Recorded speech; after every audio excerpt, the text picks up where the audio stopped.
வாழ்க வையகம், வாழ்க வையகம், வாழ்க வளமுடன். இது வாழ்க வையகம். இது ஒரு அற்புதமான நாளுக்கு சொல்லலாம். ஏன்னா அம்மாவுடைய நம்ம டேட் கிடைக்கிறது ரொம்ப கஷ்டம். ஏன்னா அவங்க ரொம்ப பிஸியாக இருப்பாங்க. ஸோ 3 மாதத்துக்கு முன்னாடியே அம்மா வந்து எப்படியோ புக் பண்ணிட்டோம். மாங்காடுங்கிற சரி வரேன்ற ஸோ அம்மா வந்து நம்ம இடத்துக்கு வந்தது ரொம்ப நம்ம கொடுத்து வச்சுருக்கோம். ஸோ அம்மா பார்த்தீங்கன்னா மகரிஷி இருந்த காலத்திலே இருந்து நிறைய சர்வீஸ் பண்ணியிருக்காங்க. ஸோ அவங்கள பற்றி நீங்கள் சொல்லவே தேவையில்லை, எல்லாருக்குமே தெரிந்த நபர்கள் தான். அது மட்டும் இல்லாமல் யூடியூப் சேனல் அம்மாவுடைய அமுதா ராமானுஜம்னு சொல்லிட்டு அவங்க யூடியூப் தனி சேனலே இருக்குது.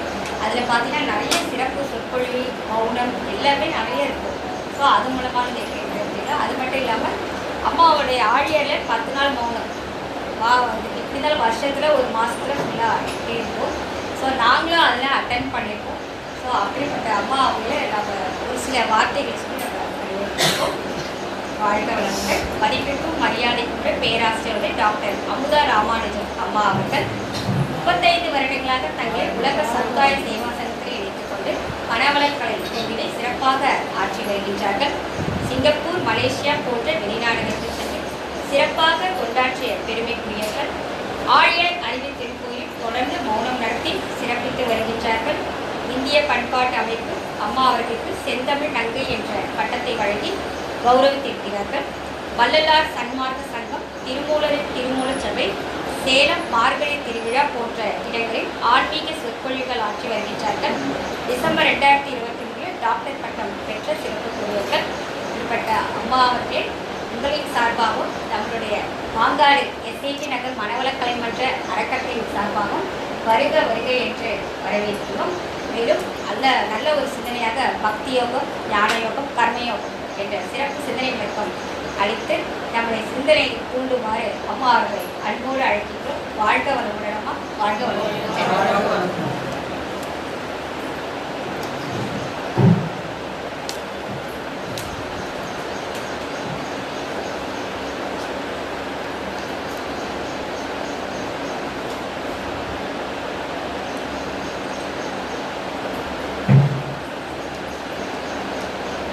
வாழ்க வையகம், வாழ்க வையகம், வாழ்க வளமுடன்.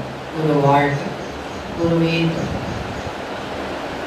என்னை நான் அறிய வேண்ட இறைவாய் என் குருவாய் வந்தார். சென்னையில் சிந்தை வைத்து சீர்த்தவம் முறையாய் செய்வேன். உன்னையே என்னுள் காட்டி உள்ளிணைந்து அறிவாய் நிற்பார்.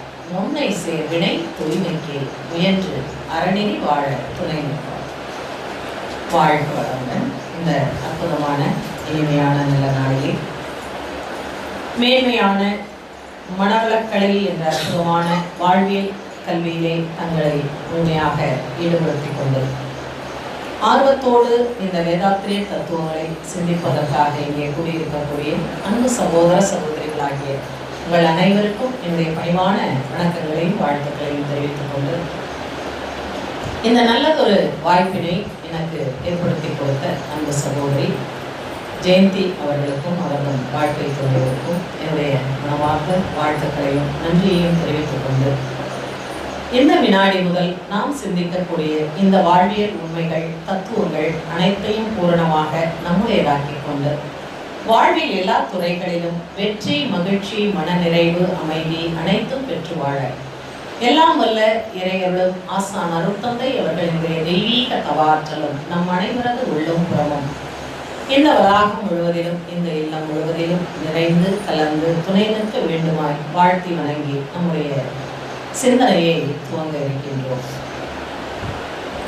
வேதாத்திரிய தத்துவம் என்பது ஆன்மீகம் என்ற எல்லையை கடந்து ஒவ்வொரு மனிதனுடைய மனதிற்குள்ளாகவும் ஊடுருவி தன்னுடைய வாழ்க்கையை தானே செம்மைப்படுத்திக் கொள்வதற்கான ஒரு ஆற்றலையும் சக்தியையும் இனிமையையும் தரக்கூடியது என்பதுதான் சத்தியமான ஒரு உண்மை. ஏன்னா இதுவரைக்கும் ஆன்மீகம் அப்படிங்கிறது எப்படி இருந்துச்சு அப்படின்னா ரொம்ப ஈஸியா இருந்துச்சு. என்னங்க ரொம்ப ஈஸியா இருக்குன்னு சொல்லிட்டீங்க? கோயிலுக்கு போறது கஷ்டமா? பூ வாங்கி போறது கஷ்டமா? உட்காந்து மந்திரம் சொல்றது கஷ்டமா? அதெல்லாம் கஷ்டமே கிடையாது. அதெல்லாம் யார் வேணாலும் செய்யலாம் இல்லையா? ஆனா கோவப்படாம இருக்கிறது, ஆசைப்படாம இருக்கிறது, இதெல்லாம் ரொம்ப கஷ்டம் இல்லைங்களா?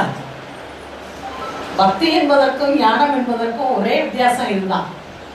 பக்தி என்பது எளிமை, ரொம்ப சிம்பிள் தான். அது ஒன்றும் பெரிய கஷ்டம்லாம் கிடையாது. ஆனா ஞானம் என்பது இருக்கு பார்த்தீங்களா, அதுதான் பக்தியினுடைய உச்சம். என்ட்ரன்ஸ் தான் பக்தி. ஒரு கோயிலுக்கு போகணும்னா வாசல் கோபுரத்துக்குள்ள நுழையணும். அது சர்ச்சா இருந்தாலும் வாசலுக்குள்ள நுழையணும், ஒரு மசூதியா இருந்தாலும் வாசலுக்குள்ள நுழையணும். நுழைஞ்சாதான் உள்ள போக முடியும். அதுபோல பக்தி என்பதற்கும் ஞானம் என்பதற்கும் இருக்கக்கூடிய ஒரு பெரிய வித்தியாசத்தை நாம இன்னைக்கு கொஞ்சம் சிந்திக்க போறோம்.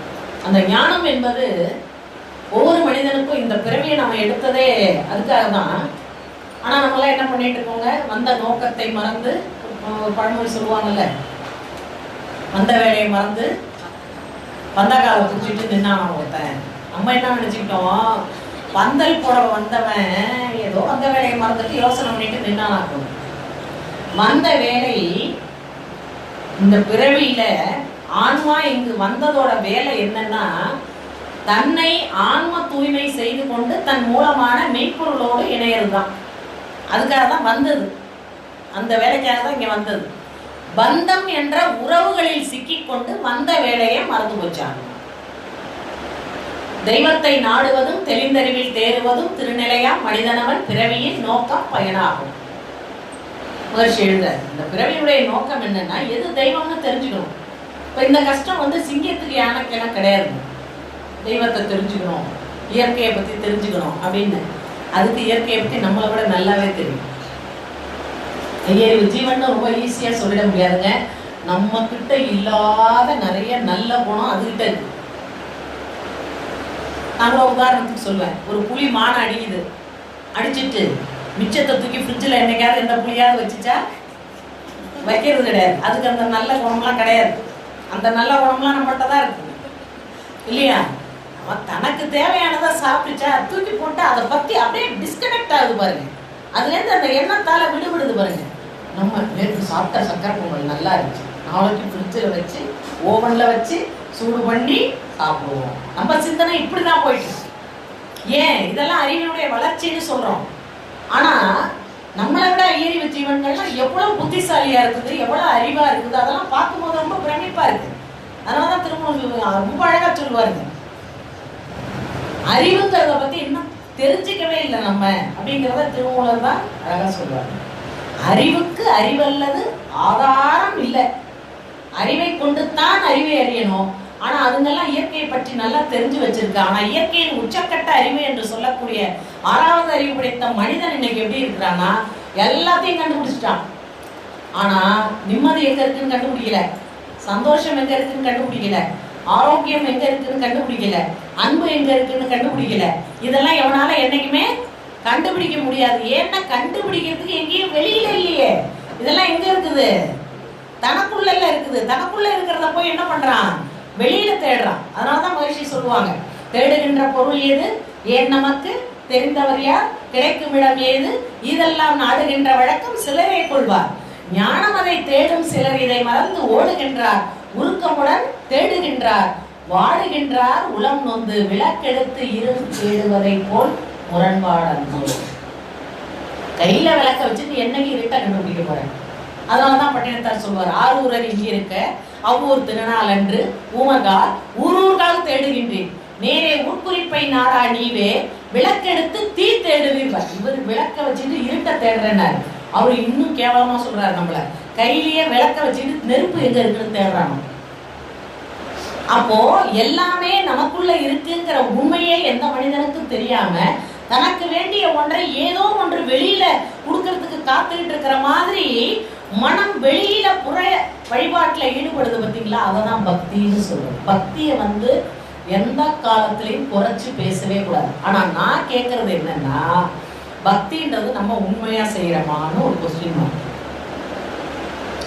இல்லையா? இப்போ கோயிலுக்கு போறோம், எல்லாருமே கோயிலுக்கு போறவங்க தான், மசூதிக்கு போறவங்க தான். இப்போ கூட நான் ரீசெண்டாக வேளாங்கண்ணிக்கு போனேன். எப்போவுமே நம்ம நாகபுண்ணத்துக்கு போனால் மாரியம்மன் கோயிலுக்கும் போனேன். அங்கே இருக்கக்கூடிய காயரோவண சுவாமி கோயிலுக்கும் போவேன், நேராக அப்படியே வேளாங்கண்ணி சர்ச்சுக்கும் போவேன், நாகூர் ஆண்டவருக்கும் போவேன். எனக்கு என்னமோ எங்கேயுமே எந்த வித்தியாசமும் தெரியறதில்லை. ஏன்னா நான் எந்த காலத்துலையும் என்ன பண்ணதில்லை, அர்ச்சனையே பண்ணதில்லை. எனக்கு சின்ன வயசுலேயே ஒரு என்ன அதை உடச்சி நம்மளே தான் எடுத்துட்டு வரோம். அதில் வேற ஒரு பிரச்சனை, இந்த ஐயரை நானும் பார்த்துக்கிட்டு பெரிய மூடியா இருந்தாலும் எடுத்துக்கிட்டு நம்மளுக்கு சின்ன மூடியாவே கொடுக்குறாரு. நீ கோயிலுக்கு சாமிக்கு தானே எடுத்து போனேன், அவர் முழுசாவே அதை எடுத்துக்கிட்டுமே. அந்த மன நிறைவே இல்லை. எல்லை கட்டிய மனநிலையில போய் கோவில்ல நீ என்ன பூஜை பண்ணி என்ன பிரயோஜனம்? ஒண்ணுமே கிடையாது. நம்ம செய்யறதெல்லாம் உட்கார்ந்து யோசிச்சு பார்த்தோம்னா வேதாத்ரி மகிழ்ச்சி வந்தோன்னு தான் இதுக்கெல்லாம் எனக்கு விடை கிடைச்சது. ஆனா எப்போதுமே நான் எந்த கோவில்லையும் அர்ச்சனை பண்ணதில்லை. என்ன காரணம்னா இதுதான் காரணம். எனக்கு ஒரு கேள்வி என்னன்னா, கடவுள் தானே நமக்கு எல்லாம் கொடுக்குறாரு, இவருக்கு என்ன நம்ம கொடுக்குறாரு? நான் கூட இப்போ ஸ்பீச்சில் சொல்லியிருந்தேன். இப்போ ஒரு லேட்டஸ்ட் ஸ்பீச்சில் காசிக்கு போயிருந்தேன். அப்போ வந்து நிறைய எல்லாரும் என்னென்னமோ வாங்கிட்டு போனாங்க, மோர்லாம் வாங்கிட்டு போனாங்க, விஸ்வநாதர் கூத்தணும். எனக்கு ரொம்ப நாளாவே காசி இப்போ இன்னொரு மொழியும் நான் போகணுன்னு இருக்கேன். ஏன்னா அங்கே போய் இந்த வழிபாடு பண்ணுறதுக்கு இல்லை, அந்த அந்த இடம் வந்து ஒரு பவர்ஃபுல் எனர்ஜி. ரொம்ப தெரியாம எல்லா ரிஷிகளும் மகான்களும் அங்கே போகலை. இப்போ வீடுன்னு எடுத்துக்கிட்டா வீட்டில் பூஜை இறக்கின்னு ஒரு ஃபீல்டு இருக்குல்ல, அது மாதிரி சில இடங்களுக்குன்னு ஒரு வைப்ரேஷன் இருக்கு. அதுக்காக நான் போகும்போது எல்லாரும் என்னென்னமோ வாங்கிட்டு போனாங்க, நான் ஒண்ணுமே வாங்கிட்டு போல. நான் உடனே சொன்னேன், அம்மா நீங்க வாங்கிக்கணுமான்னு எல்லாருக்கும். நான் எதுவும் வாங்கிட்டு போற மாதிரி இல்லை, அவர் தான் எனக்கு கொடுக்குற நிலைமையில இருக்கிறாரு, நான் அவருக்கு கொடுக்கறதுக்கு அந்த அளவு நான் பெரிய ஆள் இல்லை அப்படின்னு சொன்னேன். அதுக்கு மேலே நம்மகிட்ட யாராவது பேசுவாங்களா, இந்த அம்மா வாய்க்கு ஏன் இழுத்து போய் வாய் கொடுத்துட்டு அப்படின்னு பேசாமல் இருக்காங்க. போனோம் எல்லாம் விட்டோம். அவங்க வாங்கி ஊத்துறாங்க பாருங்க அந்த மோரை, அப்படி வாங்கி அப்படி ஊத்துறாரு. பாவம் விஸ்வநாதர் பாவம்னு நினைச்சிட்டு வந்தாங்க. சரிங்களா? என்ன பண்றாங்க கோவில் எல்லாம், ஒரு அந்த பய பக்தி என்பதை, பக்தியோட பயத்தை ஏன் சேர்த்து வச்சாங்கன்னா, அந்த செய்யக்கூடிய செயல்கள்ல வந்து ஒரு ஒழுங்கு இருக்கணும், ஒரு பக்குவம் இருக்கணும். அதெல்லாம் இருந்தாதான் அது வந்து சிறப்பாக இருக்க முடியும்னு வச்சுங்களேன்.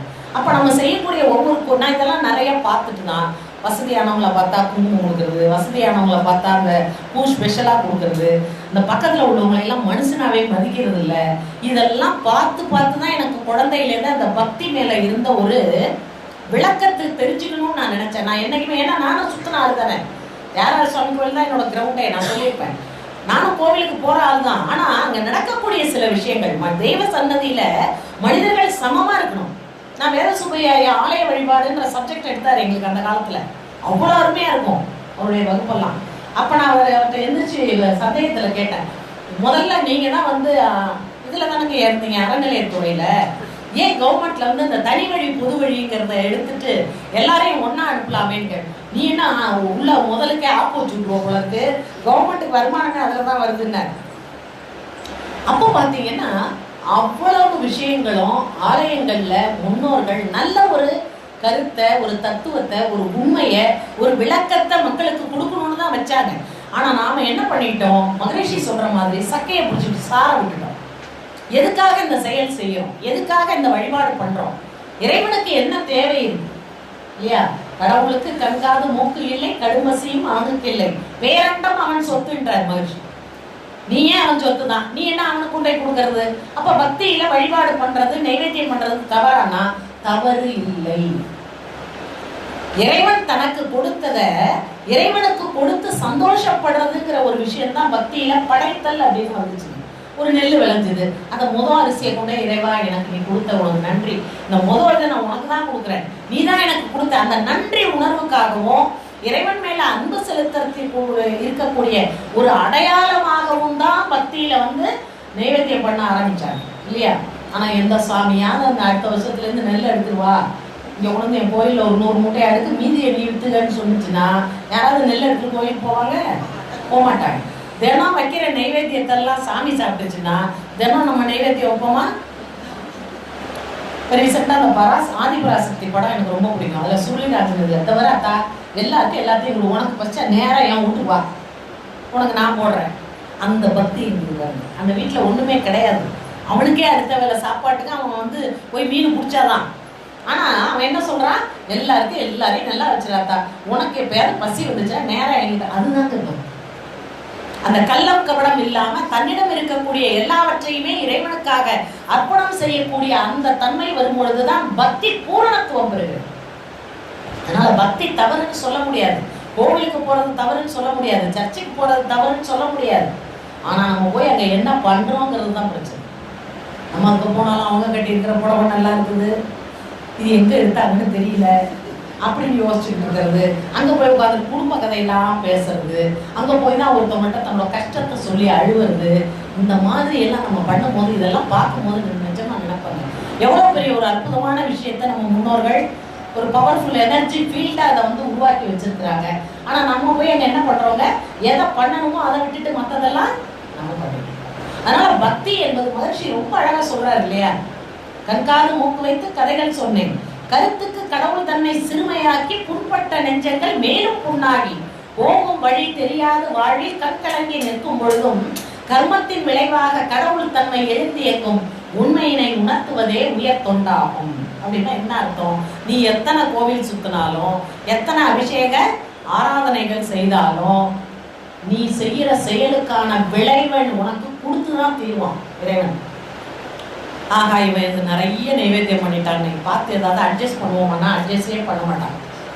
ஏன்னா செயலின் விளைவாக அங்க என்ன இருக்குதுங்க, தெய்வம் இருக்கிறது.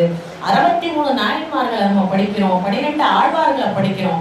பக்தியினுடைய உச்சத்துல இருந்து அவங்க வந்து என்ன பண்ணாங்க, மக்களுக்கு நிறைய நல்ல விஷயங்கள்லாம் சொல்லி கொடுத்தாங்க இல்லையா. ஆனா நமக்கு எதுவுமே நமக்கு புரியவே இல்லை இல்லையா. அதாவது ஈசன் அவனன்றி இல்லை என்று பூசி மனத்தகத்து கொண்டிருந்து பேசி வாழ்வோரை வையகத்தில் பிறவாமல் காக்கும் பிரான் அப்படின்னு காரைக்கால் அம்மையார் பாடுறாங்க. அவன் இல்லாத ஒரு அணுகுறை அசையாது அப்படின்ற உண்மையை தெரிஞ்சுக்கிட்டு பூசின்னா என்ன அர்த்தங்க, பயபக்தியோடு, பயத்தோடு, இறைவன் மேல ஒரு மரியாதையோடு, அவன் தான் எல்லாத்தையும் செய்யறான் அப்படின்ற பூரணமான அர்ப்பணிப்போட வாழ்ந்து கொண்டிருக்கக்கூடியவர்களை மீண்டும் இந்த உலகத்துக்கு பிறக்காம இருக்கக்கூடிய அந்த வரத்தை வந்து இறைவன் கொடுப்பான் அப்படின்னு காரைக்கால் அம்மையார் பாடுறாங்க இல்லையா. வாழும் இந்த பேரண்டம் வந்தது எப்படி எப்படியோ, சூழும் உயிரின் தொடர் பகுதி தோன்றுவது எப்படி எப்படியோ, ஆளும் அறிவியல் உண்மைகள் ஆராய்ந்தறிவோர் அறியட்டும், ஏழை கவிஞன் என்னோடு இன்பமயிலே வா போவோம் அப்படின்னு உமக்கையன் பாடுவார். இந்த உலகம் எப்படி வந்துச்சு, உடனே சொல்லிட்டோம் இறைவன் தான் எல்லாத்தையும் படைச்சான் அப்படின்னு சொல்றோம் இல்லையா. நம்மளை மீறி ஒரு சக்தி இருக்குங்கிறத நம்ம உணர்றோம், உணராம இல்லை. அதாவது கன்னியாகுமரி போயிருந்தேன், அப்ப அந்த 3 கடலும் சங்கமிக்கிற அந்த ஒரு இடம் இருக்கு இல்லையா, அந்த சரியான வைப்ரேஷன். நான் அந்த இடத்துல போய் கடல் தண்ணியில கொஞ்ச நேரம் நின்று தியானம் பண்ணி அப்பதான் நினைச்சு பார்த்தேன், இந்த எல்லாத்தையும் நினைச்சு பார்க்கும்போது இது எதுவுமே நம்ம கையில இல்லை இல்லையா. இந்த அலை ஓஞ்சிட்டு என்னைக்காவது ரெஸ்ட் எடுத்துக்கிட்டு இருந்துச்சா இல்லை, பூமி ரெஸ்ட் எடுக்குதா இல்லை இல்லையா. நம்ம ஒரு 2 நாளைக்கு வேலை பார்த்தோம்னா நான் தான் உங்களுக்குலாம் மிச்சவாயா, நானே வேலை பார்க்கணுமா அப்படின்னு நம்ம கேட்குறோம். என்னையாவது இதெல்லாம் கேட்டிருக்குதா, கிடையாது. அப்படியே பாருங்க அற்புதமா, அதாவது இயக்க ஒழுங்கோட இயங்கிட்டு இருக்குது. இதெல்லாம் வந்து ஏதோ ஒன்று இருந்து நடந்துட்டு தானே இருக்குது இல்லையா. சொல்லுவார்ல, எவர் சொல்லுவார் பாருங்க, நம்ம நாமக்கல் கவிஞர் தான் சொல்லுவார், தண்ணீர் விழுந்ததும் விதையின்றி தானாய் வளரும் புல் ஏது. நேற்று வரைக்கும் சாதாரண தரையா இருந்துச்சு, நைட்டு மழை பெஞ்சோன்னா காலையில அதுல இருந்து குட்டி குட்டியா பச்சை கலர்ல மேல வருது. இப்போ இவ்வளவு நாள் வரல, இந்த தண்ணி விழுந்தோன்னா அந்த புல் வந்து மேல வருது இல்லையா. தண்ணீர் விழுந்ததும் தரை மேலே தானாய் வளரும் புல் ஏது, மண்ணில் போட்ட விதை ஒன்று மரம் செடி ஆவது யாராலே.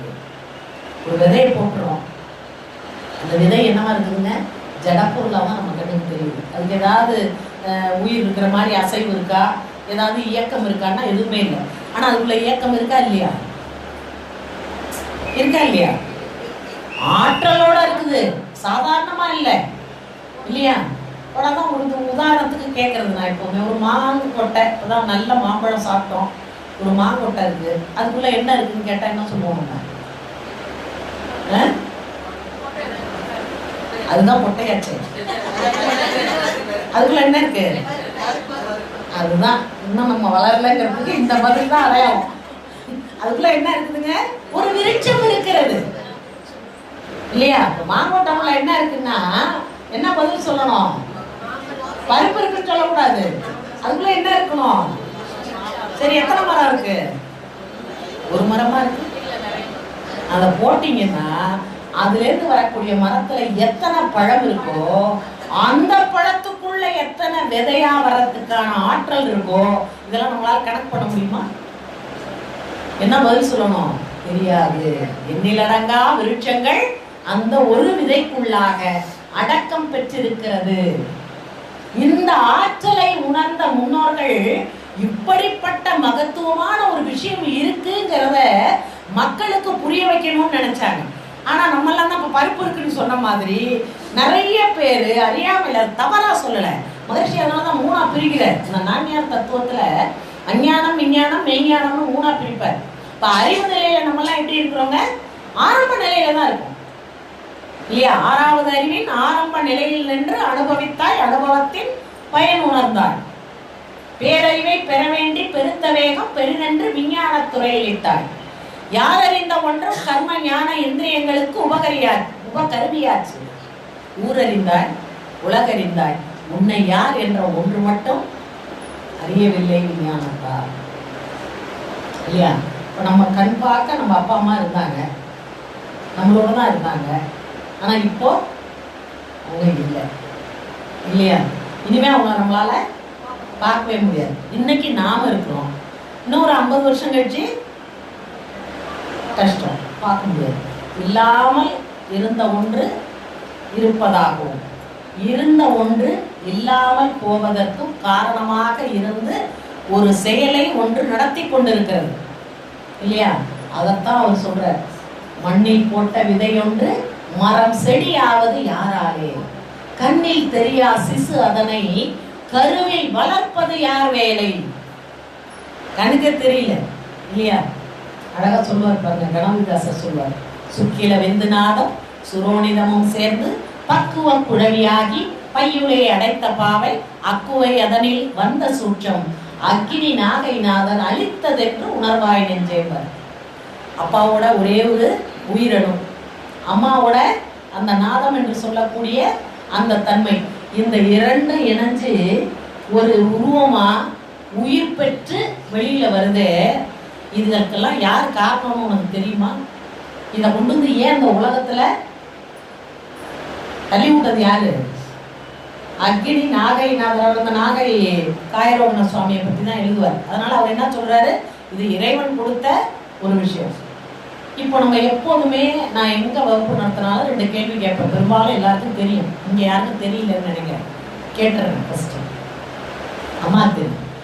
அதாவது இது வரைக்கும் எனக்கு லைஃப்ல ப்ராப்ளமே வந்தது இல்லைங்க அப்படின்றவங்க கை தூக்கி. அதையாமா அதை மறந்துட்டு செத்த வந்து இங்க உட்காரலாம்னா நீங்க அதையே திரும்ப கிளப்பி விடுறீங்க அப்படிதான் சொல்ல முடியுமே தவிர, இதுங்க நான் ரொம்ப எனக்கு தெரிஞ்சு கஷ்டம்னா என்னன்னே தெரியாதுங்க அப்படின்னு யாராவது சொல்ல முடியுதா அப்படின்னு பார்த்தா எனக்கு தெரிஞ்சு 3 பேர் சொல்லிட்டாங்க. 3 பேர் என்கிட்ட சொல்லிட்டாங்க. நான் உடனே செத்த முடிஞ்சா நீங்க தனியா நில்லுங்க, சுத்தி வந்து காலில் ஊற்றிட்டு போடுறாங்க அப்படின்னு சொல்லிட்டேன்னு வைங்க. அப்போ யாரும் இதுக்கு என்ன பண்ண முடியலங்க? இதுல என்ன வேடிக்கைன்னா அவங்க நல்லா இருக்காங்க, ஆனா இது நிரந்தரம்னு சொல்ல முடியாது. இன்னைக்கு வரைக்கும் வாழ்ந்ததுக்கு சந்தோஷம், ஆனா அடுத்த செகண்ட் என்ன நடக்குங்கிறது நமக்கு தெரியாது. இது ஃபர்ஸ்ட் கொஸ்டின். 2வது கொஸ்டின் என்னன்னா, இது வரைக்கும் எனக்கு உடம்புல வியாதின்னு வந்தது இல்லைங்க அப்படின்னு யாராவது சொல்ல முடியுமானா? யாருமே சொல்ல முடியும். நம்மளை நம்பி தானே இத்தனை ஆஸ்பத்திரி வச்சுட்டு வாங்க நாங்க இருக்கோம், வாங்க நாங்க இருக்கோம், உங்களை போட்டு தள்ளுறதுக்கு உங்க காசை புடுங்கிறதுக்கு நாங்க இருக்கிறோம் அப்படின்னு சொல்லிட்டு கூப்பிட்டு இருக்காங்க இல்லையா? அப்போ மனதுல கவலை இருக்கு, வாழ்க்கையில சிக்கல் இருக்கு. மகிழ்ச்சி தான் அழகா சொல்லிட்டாருல, அது கூட நான் வேடிக்கையா சொல்றேன். மகிழ்ச்சி நான் சமயத்துல தனியா பேசிட்டு இருக்கேன். சொல்லுவேன் நான், ஏன் சாமி வாழ்க்கையில பாவம் இருக்குன்னு தான் எங்களுக்கே தெரியுது, அது நீங்க சொல்லிதான் தெரியணும்னு எங்களுக்கு அவசியம் இல்லை. மகிழ்ச்சிட்டு நான் சொல்லுவேன், நீங்க அதுக்கு வந்து ஒரு டெஃபினேஷன் கொடுத்துருக்கிறீங்க. உடல்ல நோய், உள்ளத்திலே கலங்கம் என்று சொல்லக்கூடிய கவலை, வாழ்க்கையிலே சிக்கல், அறிவிலே குழப்பம் சொல்லிட்டீங்க. இதை மட்டும் சொன்னீங்களே சாமி, புண்ணியத்துக்கு என்ன அடையாளம்னு ஏன் நீங்க சொல்லலை அப்படின்னு நான் மகிழ்ச்சிட்ட கேட்டேன். அவர் உடனே இருந்தால் தானே சொல்ல முடியும் அப்படின்னு சொல்லிட்டு அதுக்கு ஒரு ஆன்சர் கொடுக்குறார். உடலிலே ஆரோக்கியம், உள்ளத்திலே அமைதி, அறிவிலே தெளிவு, வாழ்க்கையில் நிறைவு. கேட்கவே எவ்வளவு நல்லா இருக்கு. இப்போ இதெல்லாம் ஒருத்தட்ட இருக்குன்னா என்ன இருக்குன்னு அர்த்தங்க? புண்ணியம் இருக்குன்னு அர்த்தம்.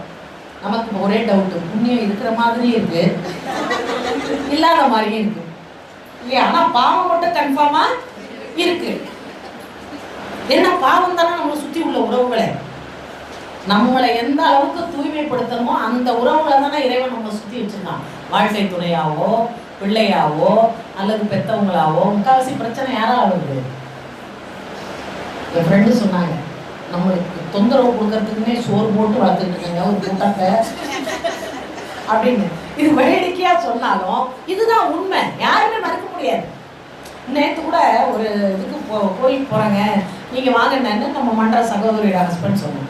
நான் உடனே சொன்னேன், நம்மலாம் ஒரு குடும்பம், ஐயோ குடும்பத்தை மட்டும் சொல்லாதீங்க, நம்மலாம் குடும்பத்தோட போவோம் அப்படின்னு சொல்லி நான் சொன்னேன். அவர் உடனே ஐயோ குடும்பத்தை மட்டும் ஞாபகம் இருக்காருங்க.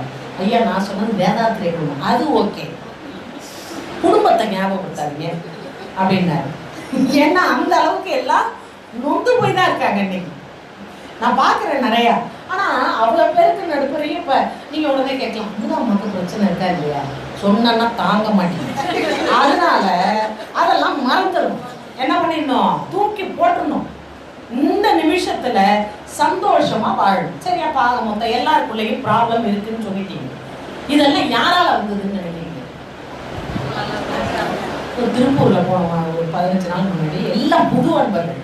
அவங்கள்ட்ட இதே கேள்வியெல்லாம் கேட்டு இதெல்லாம் யார் காரணம்னு நீங்க நினைக்கிறீங்க? எல்லாருமே ஒரு யார் காரணம்? நிறைய பேர் காரணம். நம்மளுக்கு தொந்தரவா இருக்கிறது நிறைய பேர் இருக்காங்க அப்படின்னு. இப்போ நான் சொன்னேன், தொந்தரவு கொடுக்கறது ரைட்டு, இந்த தொந்தரவு நம்மளுக்கு கொடுக்கணும்னு இவங்களுக்கெல்லாம் ஏன் இப்படி தோணுது அப்படின்னு கேட்டோன்னே, இவ்வளோ பிரச்சனைக்கு யார் காரணம் அப்படின்னு ஒரு கேள்வி கேட்டோம்னா யாருன்னு சொல்லுவோம்? நம்மலாம் நம்மள நம்மளை பெத்ததுங்க தான் காரணம். உண்மை. நம்ம உடனே அட பாவிகளா நீங்க தான் இதுக்கெல்லாம் காரணமா அப்படின்னு நம்ம கேட்க முடியாது. ஏன்னா அதுங்க உடனே அவங்க அப்பா அம்மா அட பாவிகளா நீங்க தான் இதுக்கெல்லாம் காரணமா அப்படின்னு கேட்குற மாதிரி கேள்வி வரும். அப்போ கருவிலேயே நம்ம எடுத்துட்டு வர்றோம் இல்லையா? அப்ப கண்ணில் தெரியா சிசு அதனை கருவில் வளர்ப்பது யாருக்கு வேலை? எண்ணி பார்த்தா இதற்கெல்லாம் ஏதோ எங்கோ ஒரு பொருள் இருப்பது மெய்தானே அப்படின்னு. அப்ப எவனோ ஒருத்தன் கண்ணுக்கு தெரியாம இருந்துட்டு நம்ம எல்லாம் இந்த பாடு படுத்திட்டு இருக்கிறான் அப்படின்னு நமக்கு நாமக்கல் கவிஞர் எழுதுறாரு. அப்போ வாழ்க்கை அப்படிங்கிறது மகர்ஷி ரொம்ப அழகா எழுதுறாருங்க. சிக்கல் நிறைந்ததுதான் வாழ்க்கை, முதல்ல ஏத்துக்க. அடுத்தது ரெண்டாவது ஒண்ணு சொல்றாரு பாருங்க, சிக்கலுக்குள் நடப்பதுதான் வாழ்க்கை இல்லையா? அப்போ இந்த ரெண்டையும் நம்ம தெளிவா தெரிஞ்சுக்கிட்டோம் அப்படின்னு சொன்னா வாழ்க்கை சந்தோஷமா அமைதியா நம்மளால என்ன பண்ணிக்க முடியுங்க? மாற்றிக்கொள்ள முடியும். அதற்கான ஒரு விளக்கத்தை மகிழ்ச்சி கொடுக்குறாரு. இப்ப நம்ம முன்னோர்கள் உன்னை மீறிய ஒரு சக்தி இருக்கு, நீ அதை மதிக்கணும், அதை நோக்கி உன்னுடைய அறிவை திருப்பணும். அந்த இறைவனுக்கு பயந்து உன்னுடைய எண்ணம் சொல் செயலை நீ என்ன பண்ணிக்கணும்? தூய்மையா வச்சுக்கணும். அப்படி நீ வச்சுக்கிட்டீங்கன்னா எந்த பிரச்சனை வந்தாலும் இறைவன் என்ன பண்ணுவான்? உனக்கு சப்போர்ட் பண்ணுவான். சரி, நீ எப்படி இருக்கிற? உண்மையா இருக்க.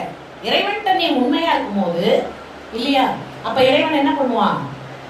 எங்கிருந்தும் அடியேன் உனை நினைந்தார் அங்கே வந்தோடு என்னோடு எழுந்து அருளி என் வினையை கொன்று எனையாளும் அப்படின்னு சுந்தரமூர்த்தி நாயகம் பாடுறாரு. நான் எங்க இருந்தாலும் எனக்கு கஷ்டம் அப்படின்னு நான் நினைச்சோன்னே அடுத்த செகண்ட் நீ என்ன பண்ணிடுற? எனக்கு ஹெல்ப் பண்ற. நம்மளும் தான் வாரம் கோயிலுக்கு போயிட்டு இருக்கோம். என்ன சாமியாவது ஹெல்ப் பண்றதுக்கு தயாரா இருக்குதான்னா இல்லை. சில பேருக்கு கோயிலுக்கு போனா நடக்குதுன்றாங்க, ஆனா தொடர்ந்து என்ன பண்ண மாட்டாங்க. சில பேர் சொல்லுவாங்க, நான் அந்த கோயிலுக்கு போனேங்க, வேண்டுனதெல்லாம் சக்சஸ்ன்னு. நம்மளுக்கு உடனே போன கோயிலை விட்டுட்டு அந்த கோயிலை டிரான்ஸ்ஃபர் பண்ணிட்டு சரி இந்த சாமிக்கே அதாவது சாமிக்கே சக்தி இல்லைன்னு டிசைட் பண்றது நம்ம தான். இதுக்கு பவர் இப்போ கொஞ்ச நாளா இல்லையாங்க. அதை விட இந்த கோவில் நல்லா இருக்கு. ஆனா அது சௌரியமா கட்டி வேற வச்சு விட்டாங்க. இந்த கோயில் வேணாமா அந்த கோயில் போ, அந்த கோயில், எந்த கோயில் போனாலும் இங்க தூய்மை இல்லைன்னு சொன்னா ஒன்றும் வேலைக்கு ஆகும் இல்லையா? நாம நினைச்சுக்கலாம் வெள்ளிக்கிழமையா உடனே சில பேர் சொல்லுவாங்க. என்கிட்ட அந்த காலத்துல ஒரு அம்மா இருந்தாங்க.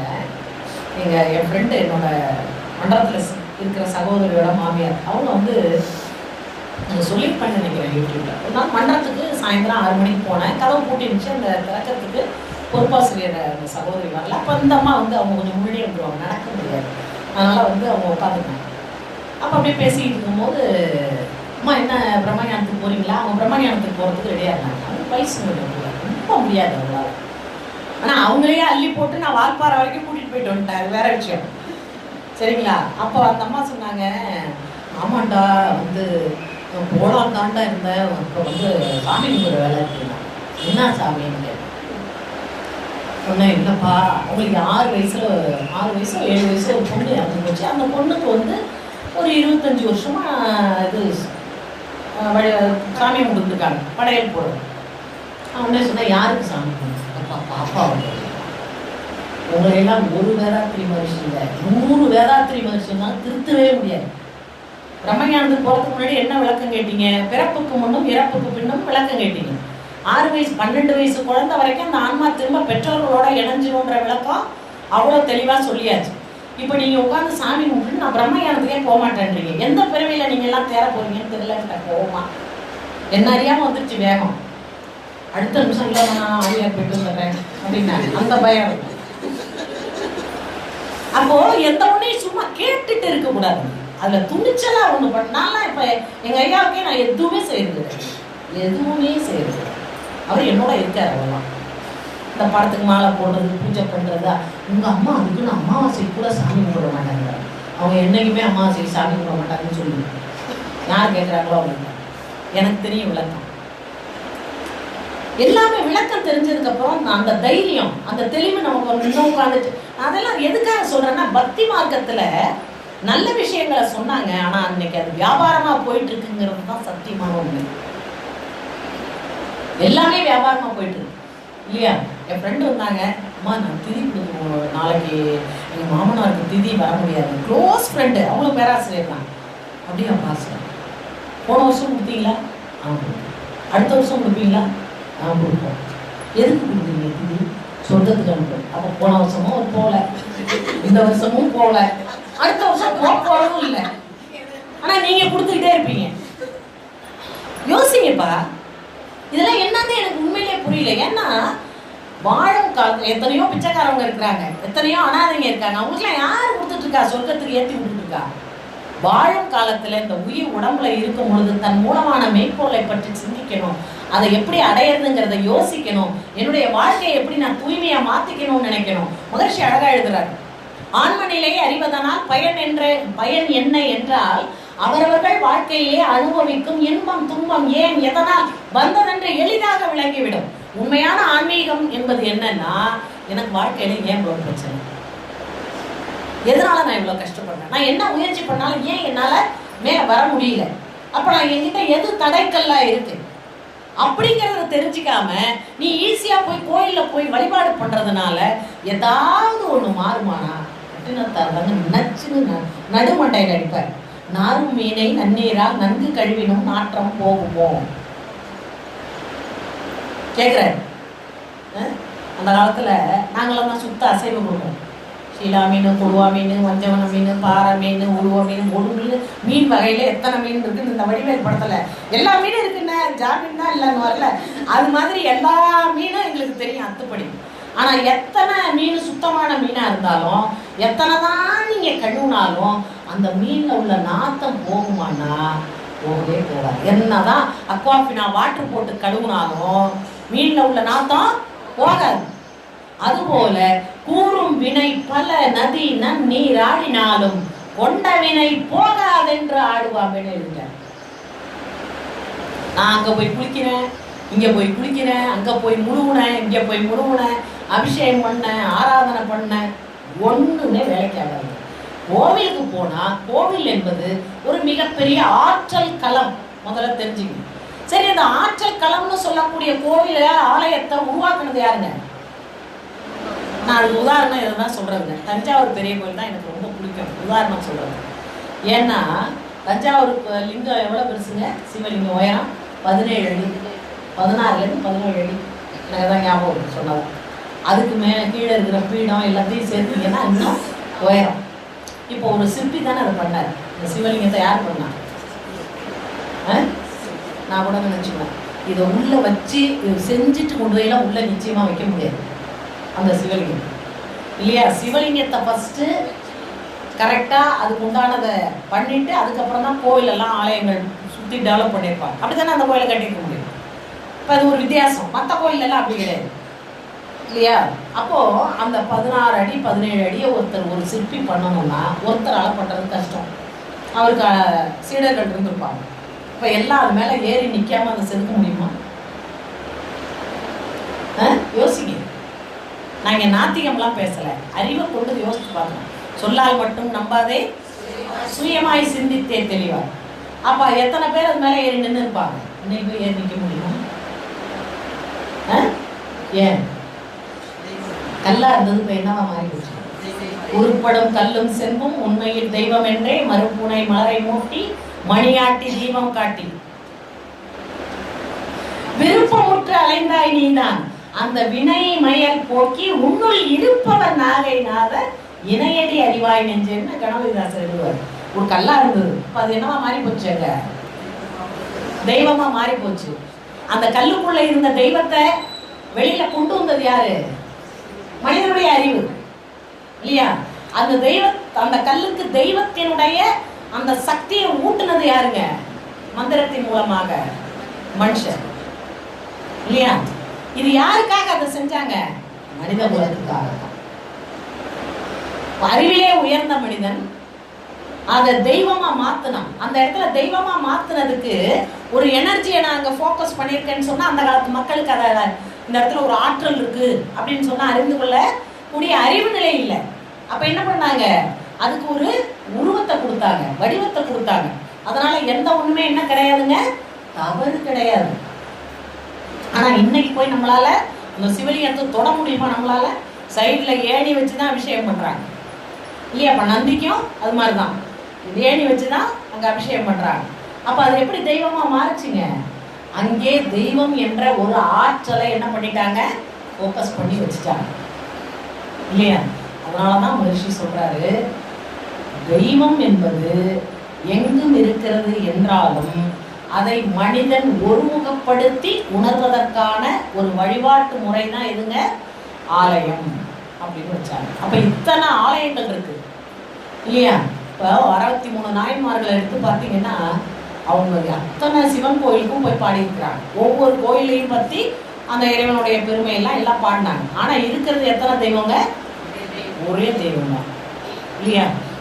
அதாவது ஒரு படத்தில் ரஜினிகாந்த் சொல்லுவார், முத்து படத்தில் இந்த ஜமீன்தாரை பார்க்கறதுக்கு அந்த அம்மாவை பார்க்கறதுக்கு வருவார். அம்மா எங்க? கோயிலுக்கு போயிருக்காங்க. அப்போ இது என்ன? அங்கே ஒரு பிள்ளையா இருக்கும்.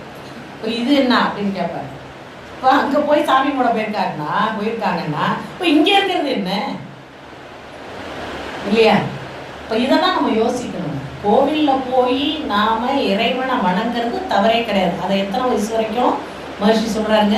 16 வயசு வரைக்கும் அந்த கோவிலுக்குள்ள போய் இறைவனை வணங்கணுங்கிறது மிக மிக அவசியம். ஆனா அதுக்கப்புறமா என்ன பண்ணணும்னா எல்லா இடத்துலையும் தெய்வம் இருக்குங்கிறத தெரிஞ்சுக்கணும், உணரணும். அது எங்க பார்க்கணும்னா அங்க இருக்கிற தெய்வம் எனக்குள்ளாகவும் இருக்கிறது என்ற உண்மையை உணரணும். அதுக்கான வழிபாடு எதையாவது இருக்குதான்னா இல்லை. என்ன காரணம்னா அவங்கவுங்க அந்தந்த காலத்துல உணர்ந்த நிலைக்கு தகுந்த மாதிரி என்ன பண்ணாங்கன்னா தெய்வங்களை வடிவமைக்க ஆரம்பிச்சாங்க. மகர்ஷி சொல்லுவாங்கல்ல, புத்தன் என்ற பெரியாரும் இயேசுநாதரும் உலக நலத்திற்கு கவி புனைந்த திருவள்ளுவர் உத்தமராம் நபிகள் என்னும் உயர்ந்த ஞானி உண்மைக்கே உயிரளித்த சாக்ரட்டிஸ் நித்தியமாம் நிலை உணர்ந்த ஞானிகள் அத்துணை பேரின் நில உலக மக்களுக்கு எடுத்து சொன்ன கருத்துக்கள் அனைத்தையும் ஒரு தொகுப்பாய் செய்தால் அனைத்துமே ஓர் தொகுப்பாய் அமைய காண்போம். சொன்ன காலம் வேறு, சொன்ன மொழி வேறு, இல்லையா? இயேசு கிறிஸ்து ஒரு மாதிரி சொன்னார், நபிகள் நாயகம் ஒரு மாதிரி சொன்னார், ஆதிசங்கரர் ஒரு மாதிரி சொன்னார், புத்தர் ஒரு மாதிரி சொன்னார். எல்லாரும் வேற வேற காலகட்டம் வாழ்ந்தது, சொன்ன பேசிய மொழி வேறு, சொல்லப்பட்ட மக்கள் வேறு. அவங்களுடைய மனநிலைக்கு தகுந்த மாதிரி இவங்க எல்லாருமே அறிவு நிலையில் எப்படி இருக்கிறாங்க, ஒரே லெவல்ல தான் இருக்காங்க. இயேசு கிறிஸ்துவா இருக்கட்டும், நபிகள் நாயகம் பெருமானாரா இருக்கட்டும், அல்லது ஆதிசங்கரா இருக்கட்டும், அவங்களுக்குள்ள எந்த பேதமுமே இல்லை. தன்னுள்ளாக தெய்வத்தை உணர்ந்தாங்க, பார்க்குற எல்லாமே இறைவனா பார்க்க ஆரம்பிச்சாங்க இல்லையா. சொல்லுவாங்க நபிகள் நாயகம் கூட அந்த அவர் வாழ்ந்த காலத்துல அத்தனை உருவ வழிபாடு இருந்துதான்.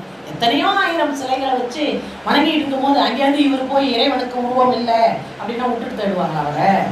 அதான் பிரச்சனையானது அவருக்கு இல்லையா. ஆனா அவர் கடைசி வரைக்கும் இருந்து என்ன பண்ணாருங்க, தன்னுடைய அந்த உண்மையை வந்து உலகத்துக்கு கொடுத்துட்டு போனாங்க. அதுதான் அவங்களாம் வந்து அந்த உயிரை பத்தி ஒரு பெருசா பொருட்டா நினைக்க மாட்டாங்க. இந்த உயிரே வந்து இறைவனுடைய காரியத்துக்காக தான் எனக்கு இறைவன் கொடுத்துருக்கான், அவனுக்காக அந்த உயிர் போறதுன்னா போகட்டும். இயேசு கிறிஸ்துவும் அப்படிதான் இருந்தார் இல்லையா. எல்லா மகான்களையும் நீங்க எடுத்து பார்த்தீங்கன்னா அந்த நிலையில இருந்த அந்த உண்மையை தைரியமா எடுத்து இந்த உலகத்துக்கு சொன்னாங்க.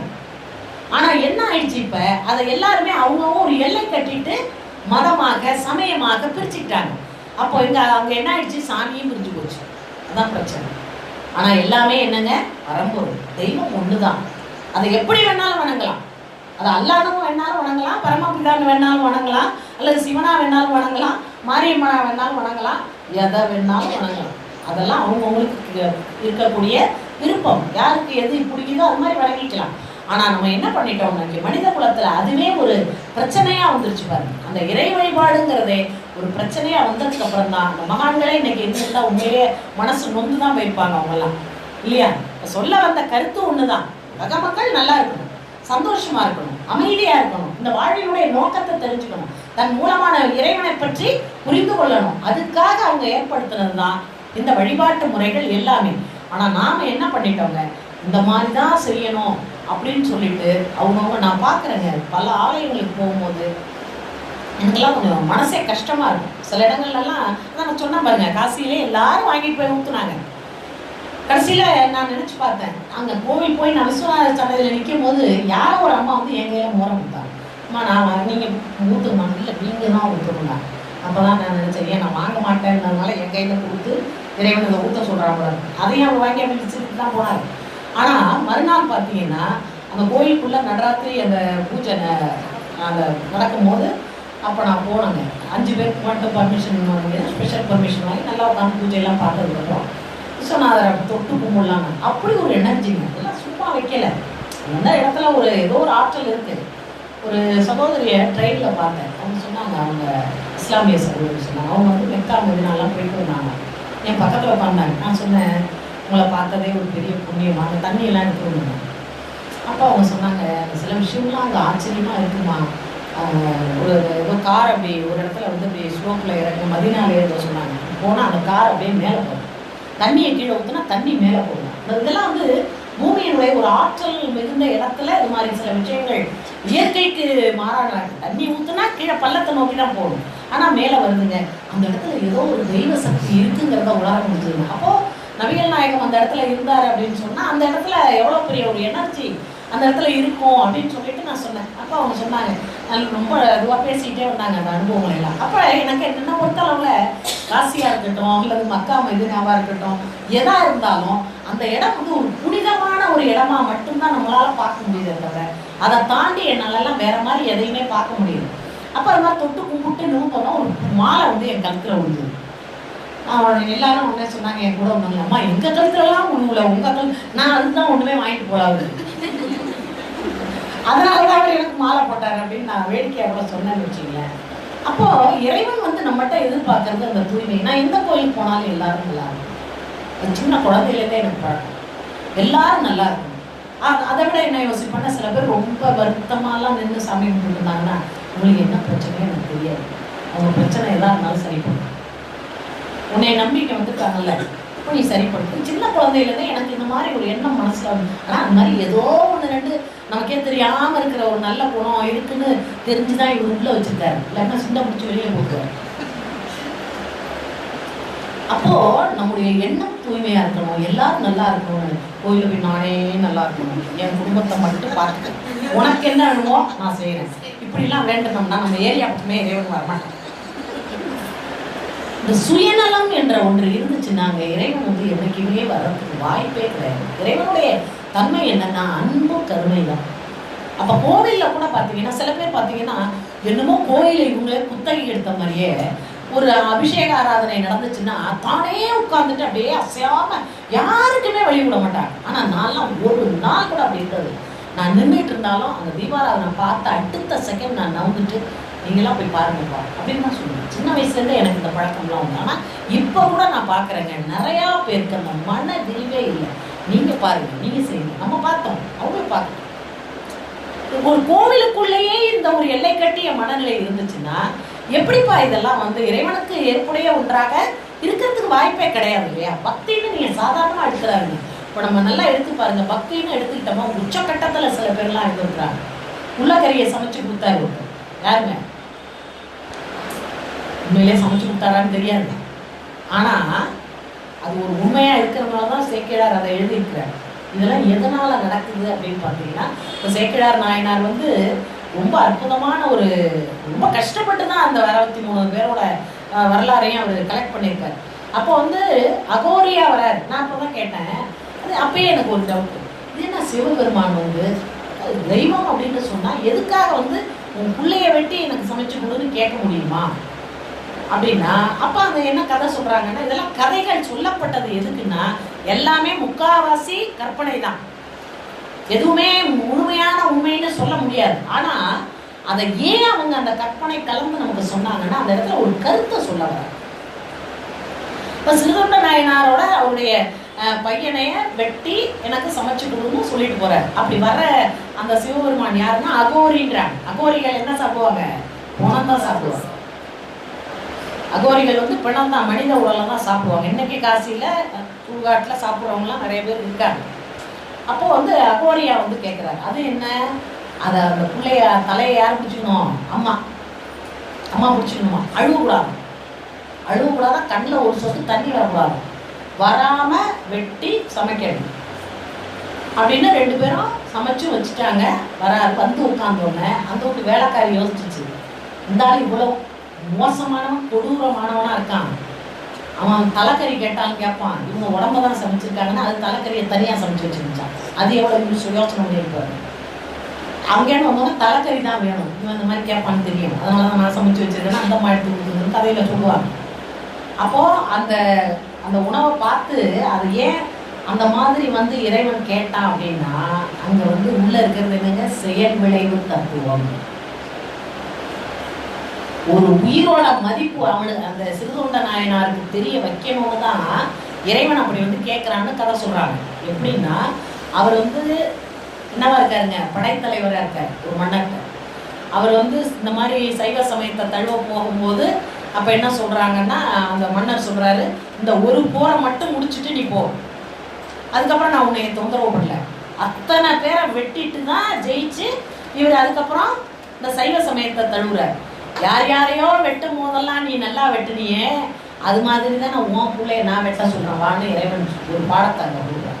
இதெல்லாம் வந்து கதையாக நம்ம எடுத்துக்கூடாது, அங்கே உள்ள கருத்தை எடுத்துக்கணும். அப்போ ஆக மொத்தம் நீ என்னதான் என்னுடைய பக்தனாக இருந்தாலும் நீ செய்த செயலுக்கான அந்த விளைவை நீ மனதால் துடிக்கணும். நீ கண்ணில் தண்ணி வரலனாலும் ஒரு பெத்த பிள்ளைய வெட்டணும் போது எந்த அளவுக்கு அந்த மனம் துன்பப்பட்டிருக்குங்கிற அந்த வருத்தத்தை நீ உணரணுங்கிறதுக்காக தான் உனக்கு இப்படி தாங்க கதையெல்லாம் நீங்கள் எடுத்து உள்ளே போய் பார்த்தீங்கன்னா ஒன்றுக்குள்ளேயும் ஒரு மிக ஆழமான ஒரு தத்துவம் இருக்கும். நம்ம என்ன பண்ணிட்டு இருக்கிறோம், அதை தத்துவமாகவே தான் கேட்டுட்டு இருக்கோம். அதே போல தான் மகிழ்ச்சி கூட எழுதியிருக்காங்க. மனுநீதி சோழனோட கதையை மகிழ்ச்சி ஒரு கவி எழுதியிருக்காங்க. அதில் என்ன சொல்கிறாங்கன்னா, இது ஒரு அணு அளவும் இதை வந்து ஏற்றுக்க முடியாது. அதாவது ஒரு பசுவுக்காக தன்னுடைய மகனை தேர்காலில் கொடுத்து ஒரு கொலை பண்ணுறத வந்து ஏற்றுக்கவே முடியாது, இது மனித நீதிக்கு முரணானது. ஆனால் அவருக்கு பேர் என்ன, மனுநீதி சோழன். அப்போ இதெல்லாம் சொல்ல வந்தது எதுன்னா, எந்த உயிராக, அதனாலதான் வாடிய பயிரை கண்ட போதெல்லாம் வாடிலே சொல்றாரு இல்லையா வள்ளல் பெருமான். அடுத்தவரை என்னங்க, நானும் பல இடத்துல கேட்கிறேன், அன்னைக்கு திருப்பூர்ல கேட்டேன். அந்த ஒரு லைன் தானே எல்லாரும் பட்டிமன்றத்துல பேசுறாங்க, அதனால அது அம்மா தெரியும். வாடிய பயிரை கண்ட போதெல்லாம் வாடினேன், வீடுதோர் இறந்தும் பசியராத வெற்றரை கண்டுலாம் பதைத்தேன். எனக்கு இது ஏன் இதுக்கு அடுத்தவருக்கு யாருமே போலன்னு தெரிஞ்சு அதுக்காகவே போய் அதை படிச்சேன் பாட்டேன். வீடுதோர் இறந்தும் பசியராத வெற்றரை கண்டுலாம் பதைத்தேன், நீடுரு பிணியால் வருந்துவோர் என் நேர் வர கண்டுலம் துடித்தேன், ஈழி மாணிகளாய் ஏழைகளாய் நெஞ்சு இளைத்தோரை கண்டு நான் இளைத்தேன். முதல் வரி தாவரத்துக்கு எழுதினார், அடுத்த 6 வரி யாருக்கு எழுதியிருக்கிறார்கள்? மனுஷனுக்கு எழுதியிருக்கிறார். ஒரு பயிர் வாடி இருக்குன்னா மனுஷனுக்கு தெரியும் இல்லையா? எந்த உயிர் துன்பப்பட்டாலும் அந்த துன்பத்தை உணரக்கூடிய அறிவு பெற்ற மனிதன் தன்னுடைய பசி துன்பத்தை போக்கிக் கொள்ள முடியாத இயலாத ஒரு மனிதனா இருக்கானே அப்படின்னு நான் வருத்தப்படுறேங்கிற இல்லையா? அப்ப நினைச்சு பாருங்க, வீடுதோறும் போய் பிச்சை எடுக்கிறான், வீடுதோர் இறந்தும் அவன் வயிற்றுக்கு பசி அடங்குற அளவுக்கு யாருமே சாப்பாடு போடல இல்லையா? அப்ப என்ன பண்றாரா? வருத்தப்படுறாரா? ஈடி மாணிகளாய் உழைக்க தெரியல, ஏழைகளா சாப்பாட்டுக்கு வழி இல்லை, நெஞ்சு இளைத்தோரை கண்டு நான் இளைத்தேன்.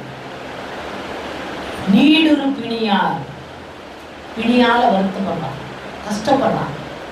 அவனை பார்த்தா என் இதயம் அப்படியே துடிக்குதுங்கிறார். அதனாலதான் அந்த மூலிகை எல்லாம் வச்சு அந்த வைத்திய சாஸ்திரத்தை அவர் எடுத்து நோய் தீர்க்கக்கூடிய அந்த இதெல்லாம் பண்றாரு.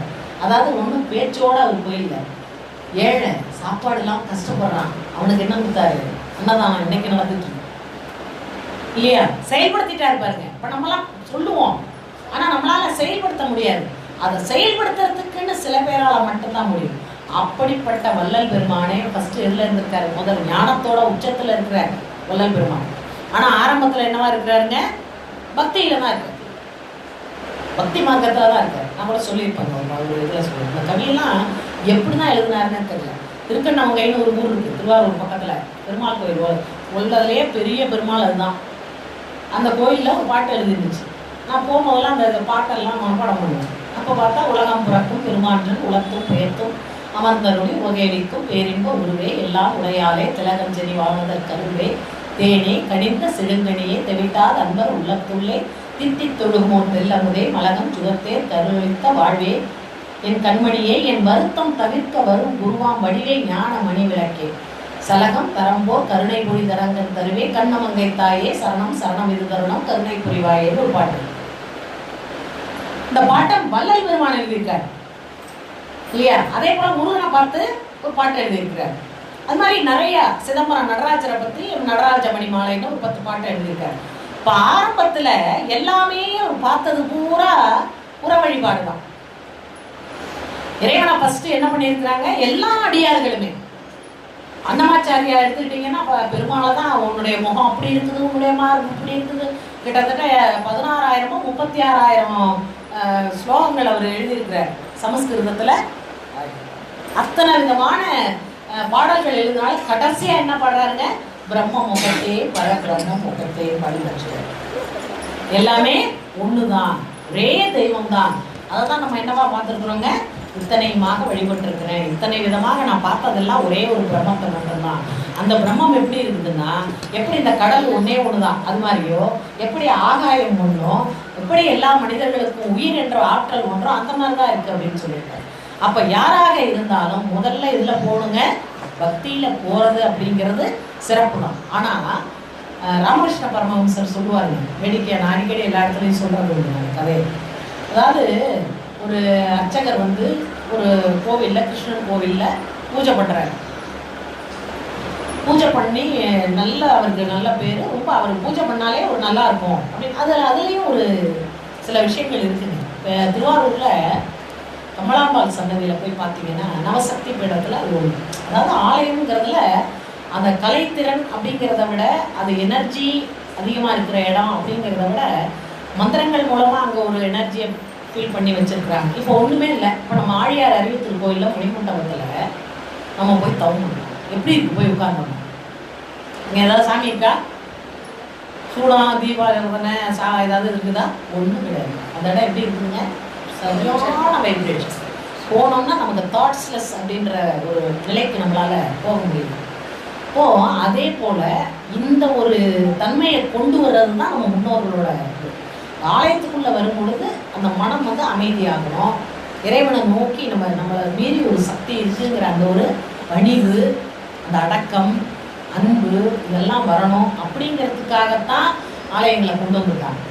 அப்போ அந்த மாதிரி ஒரு அர்ச்சகர் வந்து வழிபாடு பண்ணுவார். இப்போ நான் அந்த கமலாம்பாள் சன்னதி சொல்கிறேனே, அந்த சிலையே வித்தியாசமாக இருக்கும். அது எப்படி இருக்குன்னா, இந்த காலை தூக்கி இந்த பக்கம் அப்படி போட்டு அந்த கால் வந்து இந்த காலுக்குள்ளே பூந்து இப்படி வந்து இந்த 2 கால் இப்படி இருக்கும். அந்த ஊரில் தட்சிணாமூர்த்தின்னு ஒருத்தர் அடங்கியிருக்கிறார், ஒரு மகான் அடங்கியிருக்காரு. அவரும் அதே மாதிரி தான் உட்காந்துருக்காரு. அது மாதிரி யாராலையும் உட்கார முடியாது. இந்த காலை அப்படி மேலே தூக்கி போட்டு உள்ளுக்குள்ளே கொடுத்து அப்படி இந்த காலுக்குள்ளே அப்படியே கொண்டு வந்து அப்படி வச்ச மாதிரி இருக்கும். அந்த மாதிரி சிலைக்கு சேலை கட்டுறது எவ்வளோ கஷ்டம், ரொம்ப கஷ்டம். கட்டி பாருங்க அந்த அர்ச்சகர் அப்படியே பார்த்தோன்னா அவ்வளோ ஒரு அழகாக இருக்கும். ஸ்ரீசக்கரம் மாதிரி இருக்கும். அதெல்லாம் பார்க்கும்போது நான் நினச்சிப்பேன், அதெல்லாம் ஒரு அழகு தான். அதுலேயும் வந்து அவ்வளோ இதுவாக அந்த ஒரு நுட்பத்தோட அப்படியே கொஞ்சம் கூட அந்த மடிப்பு விலகாமல் அப்படியே ஒரு அழகாக அந்த காலில் பார்த்தீங்கன்னா அந்த கொசுவெல்லாம் இருக்கிறதெல்லாம் ரொம்ப அழகாக இருக்கும். அதாவது என்ன சொல்லுவாங்கன்னா, அந்த அர்ச்சகர்கள் வந்து அந்த எந்நேரமும் அந்த தெய்வத்தோட உருவத்தை பார்த்து பார்த்து அதுலேயே லயமாகி போகிறவங்களுக்கு அந்த ஆற்றல் வந்து தானாகவே இயல்பாக வரும். அது மாதிரி ஒரு அர்ச்சகர் அவர் வந்து தினமும் அந்த கிருஷ்ணன் கோயிலில் அர்ச்சனை பண்ணுறார். ஒரு நாள் அவருக்கு உடம்பு முடியல. அப்போ என்ன பண்ணார், பையனை கூப்பிட்டு, அவனுக்கு 8 வயசு தான், சின்ன பையன், நீ போய் அர்ச்சனை பண்ணிடுவாங்க. அப்பா எனக்கு அர்ச்சனை பண்ண தெரியாதுப்பா. அவங்க மந்திரம்லாம் சொல்லி அவங்களுக்கு அந்த பாரம்பரியமாக அவங்க அது மாதிரி சொல்லி கொடுப்பாங்க. இப்போ கூட காசியில் பார்த்தேன், குட்டி குட்டி பிள்ளைங்க எல்லாம் துணூண்டு அழகாக ஒரு குடும்பி ஒன்று வச்சுட்டு இந்த கங்கை கரையில் எல்லாம் காலையில் 6 மணி 5:30 மணிக்கு நாங்கள் போகும்போது எல்லாம் பட்டையை போடணும். பாரதியார் வீடு அங்கே தான் இருக்குது. பாரதியார் வீட்டுக்கு எடுத்த மாதிரி தான் அந்த வேத பாடசாலை இருந்துச்சு. குட்டி பிள்ளைங்கள்லேருந்து அப்படியே பார்த்தீங்கன்னா அத்தனை. அதே மாதிரி ஸ்ரீரங்கத்தில் பார்க்குறேன், அங்கேயும் பார்த்தீங்கன்னா அந்த நம்ம காஞ்சி மகாபெரியவரோட மடம் ஒன்று இருக்குங்க. அங்கேயும் பார்த்தீங்கன்னா அதுங்க அந்த வேதத்துக்கு கையை கீழே வைக்க மாட்டாங்க. குட்டியாக அழகாக அதுங்க ஒரு மனுஷார் ஒன்று இது மாதிரி அந்த பஞ்சகஜம் ஒன்று கட்டிக்கிட்டு அந்த குடுமையை போட்டுட்டு அதுங்க அது உண்மையிலே தெய்வீகமாக இருக்குது. அதே மாதிரி பார்த்தீங்கன்னா நம்ம இஸ்லாமிய பாடசாலையில் அவங்க அந்த குட்டி பிள்ளையிலேருந்து படிக்க வைக்கிறாங்க.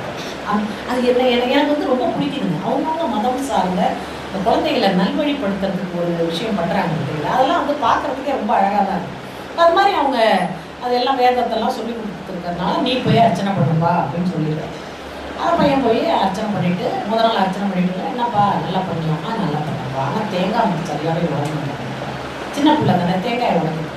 மறுநாள் போனால் இன்னைக்கு பண்ணியாப்பா, என்ன ஸ்லோகம் சொன்னேன், இது மாதிரி செஞ்சேன், இது மாதிரி பண்ணேன், சரி ரைட்டு.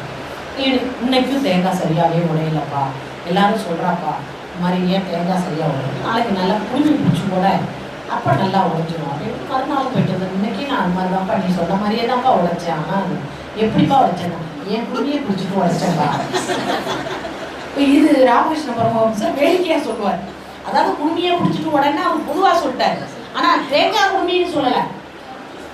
இவன் என்ன பண்ணிட்டா, குழந்தை தானே, இன்னும் இவன் குடுமையை பிடிச்சிட்டு உடச்சி பார்த்தப்பா, ஆனால் சரியாகவே உடையலப்பா, இன்னைக்கு சரியாகவே உடையல.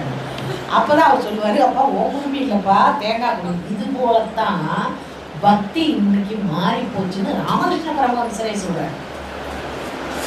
ஆனா ராமகிருஷ்ண பரமஹம்சர் யாரை கும்பிடுவாருங்க, காளியை தான் கும்பிடுவாரு. அங்கேன்னு பார்த்தீங்கன்னா அத்தனை பதார்த்தம்லாம் செஞ்சு வச்சிருப்பாரு. ஒரு பூனை வந்து அப்படியே நோஞ்சானா ஒரு பூனை வந்து ஒரு நாள் பாலை குடிக்கும். இப்போ எல்லாரும் வந்து என்ன பூனை வந்து பால் உயிர் ஒன்னே சொல்றாரு, வந்து விட்டால் என் அன்னை வந்து விட்டால், மகாசக்தி வந்து விட்டால், நான் வைத்த நெய்வேத்தியத்தை ஏற்றுக்கொள்ள வந்து பார்க்குறவங்களுக்கு எப்படி இருக்கும், பைத்தியம் முட்டி போச்சு. ஒரு சோனியா ஒரு பூனை வந்து பாலை குடிச்சுட்டு இருக்கோம்.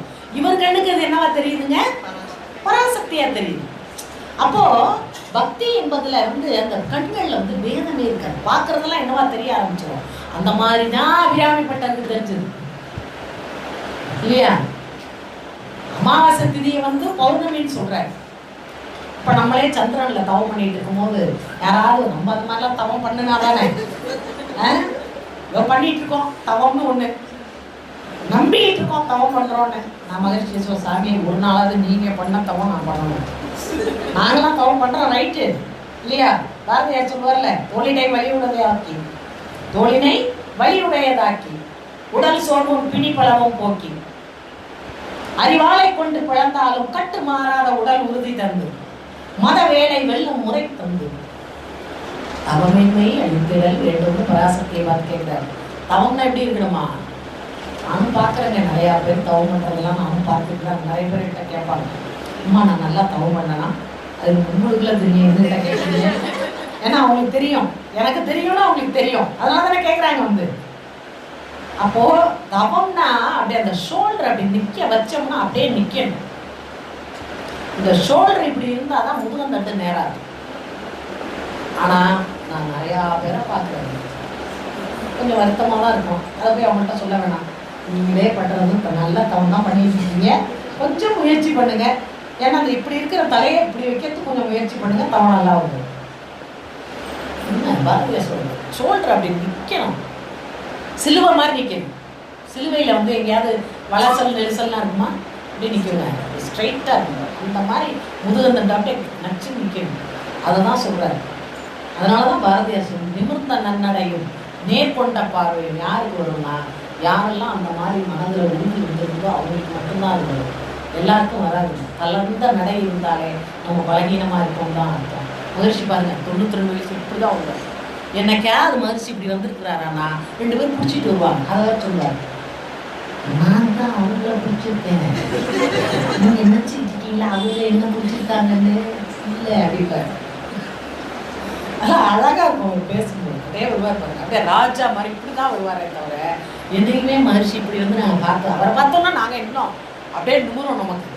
அப்போ அந்த தவம் அப்படின்றதுல ஆழ்ந்து ஒருத்தவங்க போயிட்டாங்கன்னா அதுவாகவே மாறிடுவாங்க.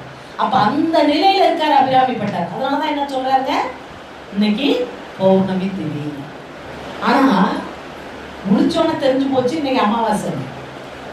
அச்சர் சொல்லுவார், எல்லாரும் சொல்றாங்க வேண்டாம், அண்ணனுடைய ராஜதண்டனைக்கு ஆளாயிடாது வேண்டாம் அப்படின்னு. அப்ப இவர் யோசிப்பார், நான் உன்னோட லயமாகி இருக்கும் போது, அதனாலதான் சொல்லுவாரு வள்ளல் பெருமான் சொல்லுவார் பாருங்க, அன்றே எனது ஆவி உடல் பொருள் அனைத்தும் உந்து உனக்கு அளித்தேன். மாணிக்க வாசகன் சொல்றாரு, காரைக்கால் அம்மையார் சொல்றாங்க, தாய்மானார் சொல்றாரு, எல்லாமே எல்லாத்தையும் ஒன்றுட்ட கொடுத்துட்டேன். இதுல ஏதாவது பிரச்சனை வந்துச்சுன்னா அது நீ தான் பொருள்.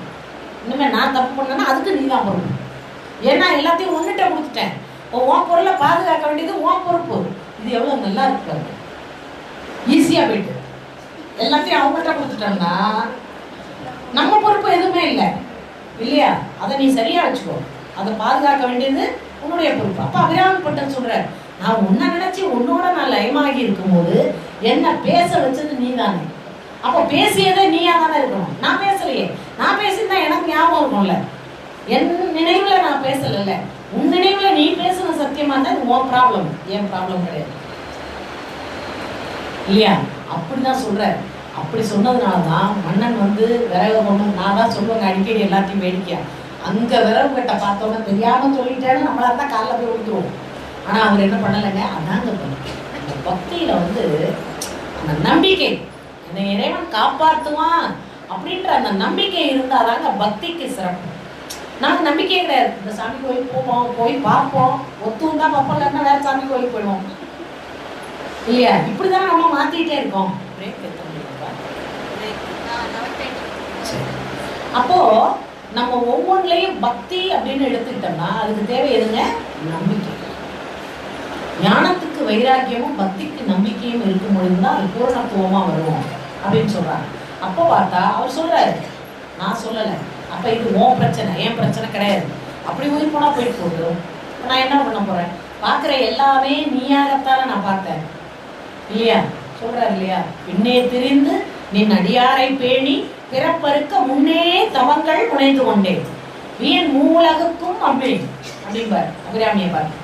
அது மாதிரி சொல்லுவார், கிளியே கிளைய மனத்தே கிடந்து கிளந்தொழிலும் ஒளியே ஒளிரும் ஒளிக்கு இடமே என்னில் ஒன்றுமில்லா வெளியே வெளி முதல் பூதங்களாகி விரிந்தாங்க. அப்பதான் இந்த பாட்டெல்லாம் படிக்கும் போது தான் அபிராமிப்பட்ட சுத்த ஒளியெல்லாம் பாடியிருக்கிறாரு.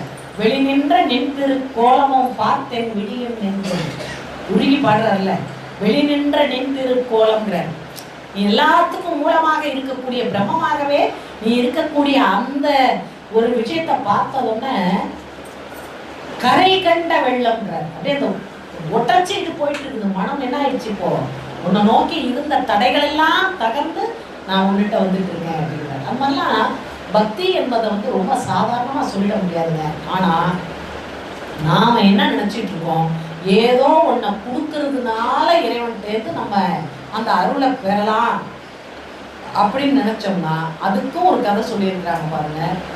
எல்லா ஊர்லயும் இறைவனை தெய்வமாக, தலைவனாக, தாய் தந்தையாகத்தான் வணங்குவாங்க. ஆனா சுந்தரமூர்த்தி நாயனார் திருவாரூர்ல தியாகராஜருக்கு தோழரா வர்றதா ஐதீகம். அந்த 4 வரல அவருக்கு தோழரா வர்றாரு.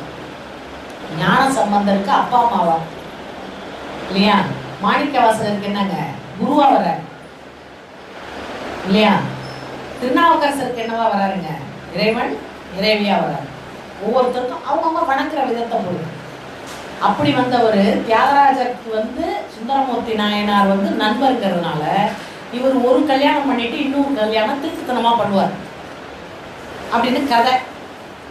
அப்ப இவர் என்ன பண்ணுவாரு, இவர் செய்த தவறுக்கு இவருக்கு ஒரு தண்டனை, கண்ணு போயிடுது.